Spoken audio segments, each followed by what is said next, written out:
What's up, Real Reject Nation of the Reject? Yep, I'm Greg. This is Anya. Hi.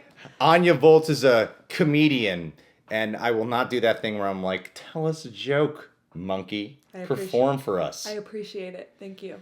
But if you don't make me laugh at least once while we're filming, that is a bad sign. Well, that's probably going to happen. No, we'll see. You know, the way that a lot of people, the reason they don't do stand-up is because they're more conversationally funny. I'm the opposite of that. I'm more stand-up funny and then not funny in conversation. Oh, yeah. I totally picked up on that. Yeah. We're going to watch this video from What Culture called 13 Best Jump Scares in Movie History. Great. I don't know if they're just going to break down these jump scares. I don't know if we're going to experience these jump scares. But this was sent over to me and I was like, why not? You don't seem like you're really too into horror movies, are you? I am. Yeah, I love horror movies. Okay, then that was a lie. I don't know. I've known her for about close to an hour at this point. So how does one seem like they're into horror movies outside of just being like gothic? I don't know. I can't pick up on your vibes too well. You know, you're a difficult person to read. I play it close to the vest. Nice. That's yeah. I felt like you were waiting for like a very specific response. No. I play it close to the vest. Am I right? All right. Did you get my joke? Headphones, Anya. Okay, great. Assemble the headphones. These guys are funny. Boo! Just a little That was taster good. for you there, since today we're talking all things jump scare. It's fair to say they're one of the more divisive elements of the horror genre, and films in general, really, since they're so often employed for cheap shock value rather than because they serve the story Taylor or Swift? characters within. When they're loaded with meaning, or at least as much meaning as making you jump out your skin can be, or executed in an unconventional style though, they can elevate an already unsettling movie to become legitimately terrifying. One only needs to look at TV show The Haunting of Hill House for tips. From horrifying monster reveals to surprise endings, these jump scares prove just how effective a good old fright can be in the right hands. So get yourself firmly strapped in your seat and brace yourself for some horror content. As I mash Pantomime, improv. in horror movie history. My seat's loose. 13. The Xenomorph surprises Dallas. Alien. We're really committing to the scary here with 13 entries, but I digress. Though Ridley Scott's science fiction masterpiece is generally heralded for its restraint and slow-building suspense, it does occasionally go full-tilt horror. As with that pant-crapping jump scare when Dallas and the rest of us are surprised by the Xenomorph. Is anyone ever really ready for a giant slippery alien to come poking about your space house? The low-lighting and loud screech of the creature as it pops out, combined with the audience's belief, at least at the time, that an established star like Skerritt would survive until the end of the movie, made this one of the most intense jump scares ever. Plus, Ridley Scott opted to pass on the loud tension chords, so given how infrequently the big bad alien shows up throughout the film, it didn't feel like a cheap attempt to shock, but rather a well-earned scare. 12. You earned it. Yeah, there you go.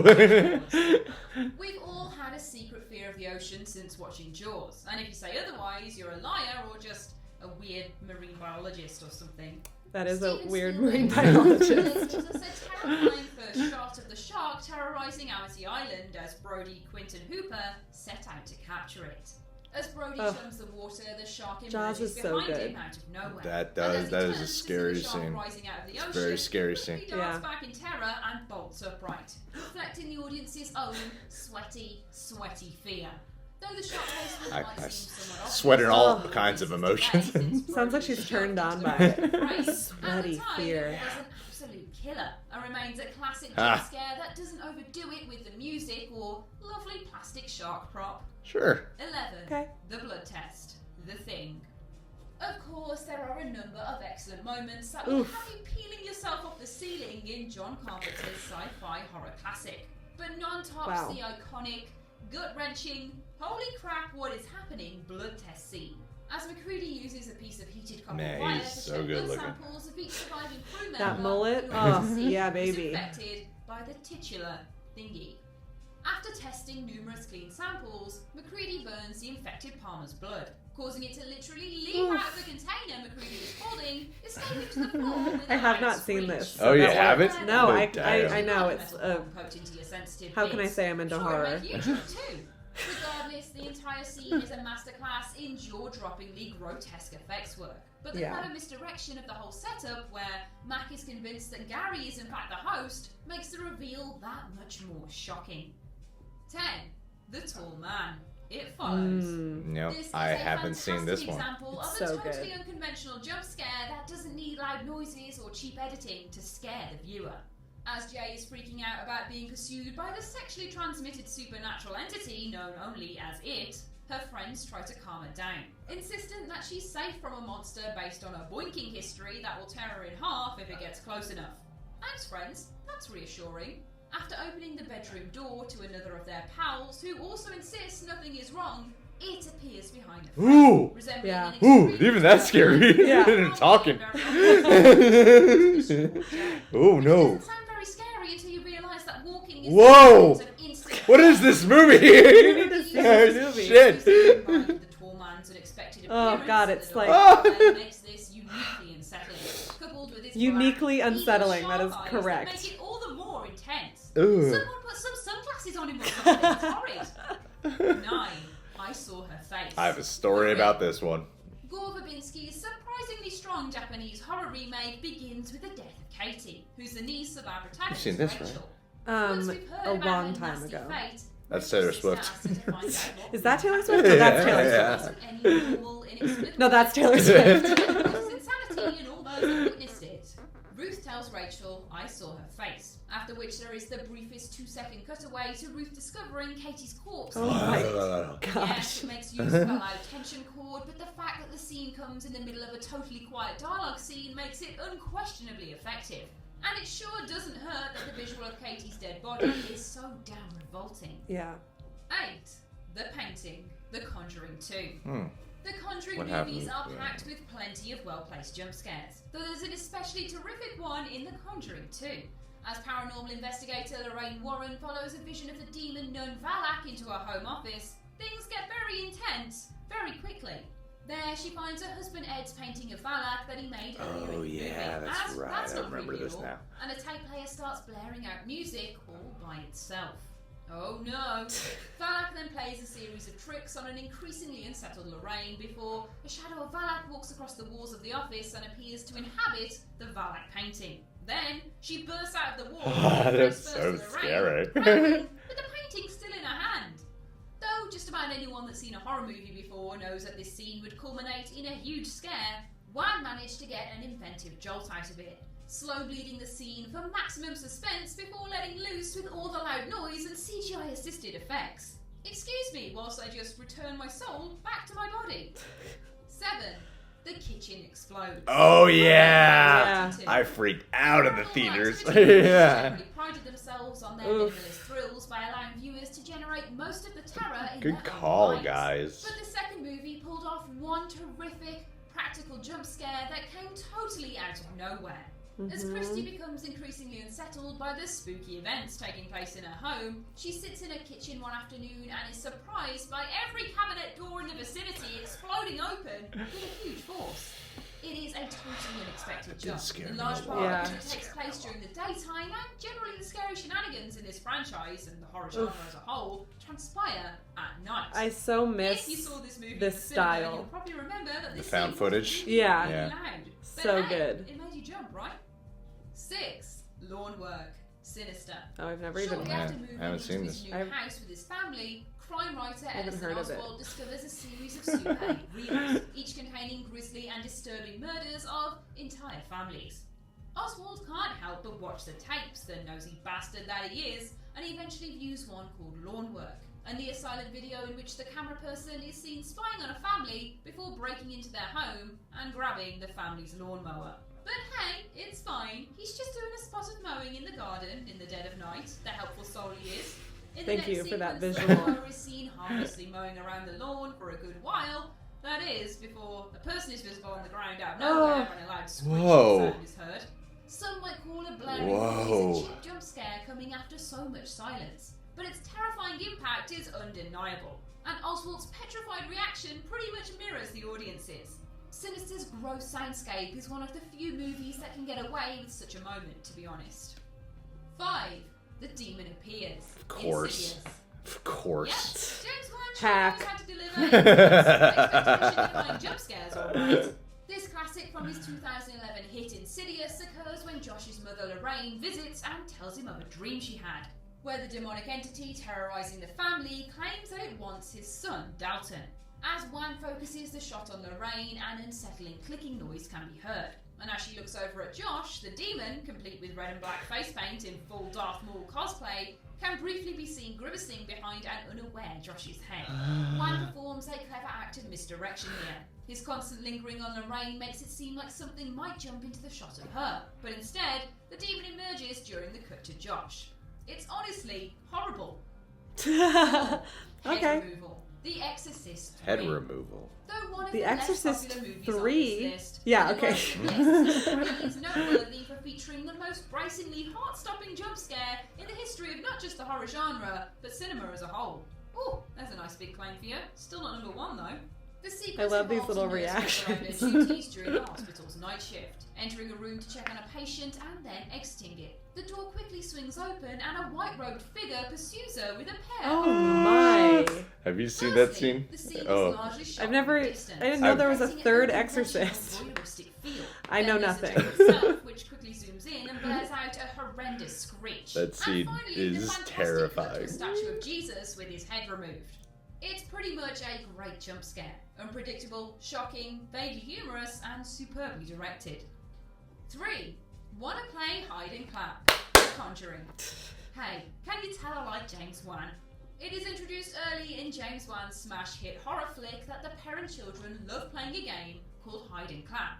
Fortunately enough, as terrifying children in a big creepy house, where one person has to seek out another by listening for the clap of their hands. Ugh. This is put to fantastic use when the kid's mother, Carolyn, hears clapping throughout the house one night and ends up lured into the basement by a malevolent entity. The lights end up smashed, so Carolyn has to light a match to see, at Ugh. which point a childlike voice utters out of the darkness, "Hey, wanna play Ugh. hide and clap?"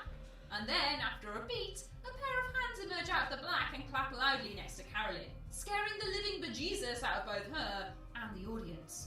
It's deliciously simple, substituting the usual tension chord for a thunderous clap, and feels like an organic scare given its introduction through the kids earlier in the movie. Slap those hands away, Carolyn. We want people nothing to do clapping with in them. general is scary. 2. Jason Just emerges. anything involving basement Friday the stairs. 13th. Mm. Before Like, Jason ugh, Voorhees himself it's behind became you. the icon of the Friday the Whatever 13th it is. franchise, the original movie saw his mother Pamela slaughtering camp counselors until her rampage was finally stopped with a machete to the head at the very end of the film. Unpopular opinion. As I get very bored when I watch this movie. At Crystal Lake, the police So arrive brave as of you. Jason, Yeah. still a young boy, You know. emerges out of the lake and forces Although Alice that into is a his death. scary ass Of course, moment. I'll give it's it that. ultimately just a nightmare That is sequence. scary. But aside from nodding at the future trajectory of the franchise, it's some big dick energy in a final scare. that Say catches big dick viewers energy? off guard and Yeah. The movie is basically over. 1. Birthday party. Signs. Say This what is your you number want, one? Shyamalan, but he pulled off Normally I agree with you guys. More culture. jump scares in cinema history. I still have nightmares to this day. To summarize, Mel Gibson phone Meryl calls is could be a watching jump news scare. report featuring footage from a Brazilian birthday party, where one of the alien creatures is shown walking out from the bushes, terrifying the nearby It's not children. really a and jump the nearby me. Yeah, but I guess. That is it. Yeah. That is all that happens. It sounds so simple, so easy to handle when it is just spoken out. But seeing that horrible green dickhead is one of No. the most singularly shocking and resonating horror moments of all time. The genius of the scare comes partly from the Disagree. alien I respectfully It's disagree. legitimately horrifying and unseeable until he's there with his horrible green face. It certainly didn't hurt that Shyamalan built up the scare masterfully. And this brief glimpse sent chills down the spine of everyone ever. I'm not having that everyone else isn't as traumatized as me. It is simple. Painting but with a pretty incredibly well broad done. brush. Now I just need to hold the light on for a while. I Everyone And ever. list. What's the best jump scare you've experienced? Share your thoughts in the comment section below. I've been Ash and this has been What Culture. Make sure to subscribe to the What Culture YouTube channel for more lists like this. And don't forget to visit whatculture.com for daily news and articles. Thanks for watching. You're welcome. I pretty much agree with the whole list except number 1. Like, I remember watching that in the movie and I'm like, whoa. Yeah. But I wasn't like, like I didn't like freak out like how I've done with a lot of these. What I found interesting about this video is that when I was watching it and I was like, oh, they're not actually going to show the jump scare, they're just going to talk about it. Yeah. Then I'm like, I'm just probably bored. But then when it was a movie I hadn't seen and then they just showed it, I'm like, ooh, that's scary. Even though I haven't seen it, I'm like, oh man, it's still there's something to be said about how effective it is. Because jump scares can usually be perceived as a cheap gimmick. Yeah, but as this video mentioned. Countless times. They're like, we know it's cheap. We know it's cheap. Let's keep talking about it. I don't know. I like that's my favorite part of horror. I don't like gore, and suspense is like fun. But I feel like suspense is only fun if there's a payoff. Yeah, I mean, a jump scare can be a good tension and release. Yes. Sometimes they can be cheap, for sure. Yeah. But, a lot of people, it seems to be like the cool thing to say is be anti-jump scare. No, I'm pro. Yeah, we're pro-jump scare. Put me on the record as pro-jump scare. Pro-jump scare. Yeah. We should start a hashtag for it and see what kind of movement we can get going for this. We got to hone in on this progressive stance. The internet's hashtag pro-jump scare. Pro-jump scare. I say bring jump scares to your real life situations as often as possible. Disagree. Now I'm like, you know who has the best jump scares? Ellen. Ellen has the best jump scare. You never know. She does do that where she scares her guests, though. And it's pretty fun. Yeah, I've seen some of those bits. Ellen has some great celebrity bits. Yeah. So I got a couple of stories about The Ring. Okay. You met him briefly before he had to head out. I showed John that, because John and I have been friends for like 20 years. I showed him the movie after I'd seen it. And I remember when that zombie moment appeared, not zombie, but the dead girl in the closet. Yeah. Showing him that when he was a kid. His reaction, for some reason, has been ingrained in my memory forever. Because it wasn't like a jump scare and he was like, whoa! He just went, no. No. It's like this weird, like, defeated energy. Why did this happen? Yeah, we all have different impulse reactions, and that tends to be one of mine as well, where I'm like, no. Just audibly like, no thank you. I don't want to deal with that. Yeah. In The Ring, when she comes out of the TV for the first time, because I thought that's the moment they were going to choose, when she comes out of the TV in the finale. For sure. I might have told the story before. I remember watching that movie with my dad. It was this weird movie where I had seen it and then I had shown it to multiple people as if I loved this movie. But I showed it to my dad. He was like, he was on the living room floor and he fell asleep in the middle of it. And then he woke up a little bit before that moment happened, and he's just on the ground watching. And then when she comes out of the TV, he just starts flipping. My dad would like never flip out during a movie, but he started like screaming at the top of his lungs. He was like doing this weird thing. He was like rolling left to right. It's worthy of that reaction. It's terrifying. Although I unfortunately watched The Ring after I already knew that that's like the thing. You know, like that's what it was known for. The big deal. She comes out of the TV. Yeah, so I was kind of waiting for it, but it was still scary. Have you seen Mulholland Drive? No, but I drove on Mulholland Drive last night specifically for like because it's a famous canyon to drive up of. Yeah, it was a beautiful lookout. I felt like there's a great jump scare in that movie. I would not know how to effectively describe it for you. So here's just some footage playing over us talking. Yeah, all right, there you go. But I haven't watched the full movie. It's David Lynch, right? Yeah, David Lynch. Yeah.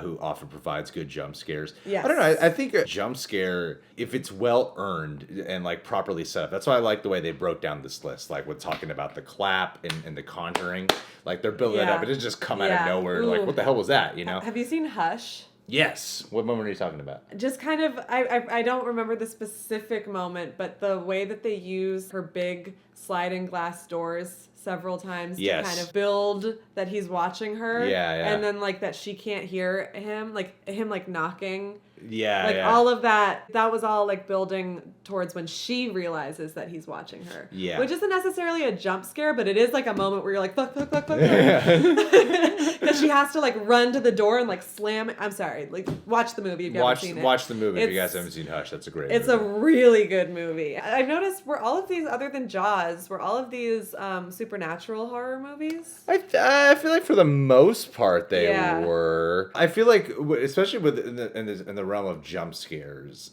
that it can be easier to plot. It feels less cheap with a supernatural thing, whereas in real life, a lot of the time we can hear it coming. But what's great about Hush is that you can't because she can't hear. Because she's deaf and you're seeing it from her perspective. Yeah, that's because it's like in real life with like slashers and stuff. Yeah. Because even they reference Friday the 13th, which the first one is realistic to a degree, but that jump scare moment is coming in a dream sequence. Yeah. Actually, I think something that easily could have been way above Signs. Have you seen the movie Carrie? Yeah.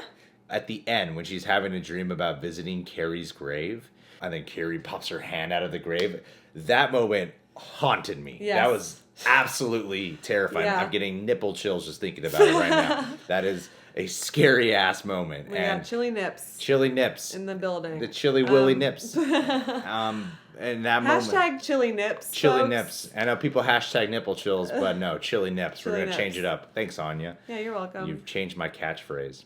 How you doing? I'm innovative like that. Yeah, you're a creative type. Yeah, bring me in to consult for hashtags. I really like movies that employ stereotypically paranormal movie tropes for non-paranormal scenarios. True. So like Hush is a really good example of that. Maybe a divisive opinion, but Vacancy, that movie about... Oh yeah, with Luke Wilson. Yeah. That movie, also not supernatural, but because there is like this whole system in place that these people have to systematically kill people, it's a little bit otherworldly while being realistic. Usually in the realistic horror, you still have to suspend your disbelief. Yes. You know, in order to get into it. For me, the most unrealistic part of Vacancy is that the people who kill them leave the videotapes of killing other people in the hotel rooms. Yeah, it's a little silly. So it's just like they are able to prepare. They're like, oh, they're going to come try to kill us now. Yeah. Like you're equipping these people with the ability to defend themselves. Greatest game ever played, man. That's kind of the whole like Saw tactic too. Yeah. You let them in on it and then you still don't have a choice but to play the game, baby. That's how you make it a challenge, dude. Yeah, it's true. It's true. I'm sorry. I didn't mean to criticize the critically acclaimed film Vacancy. Yeah. It's a great movie, though. Like, as far as just being entertained for an hour and a half goes. True. I was thoroughly entertained. Also, gotta be honest, last time I watched it, I was in middle school. So it could be terrible. No, it holds up. It gets better with age. Yeah. It's like a fine wine. Yeah. Vacancy. Oh, man. Go check it out. Go watch Vacancy today, people. Hashtag bring back Vacancy. Bring back Vacancy.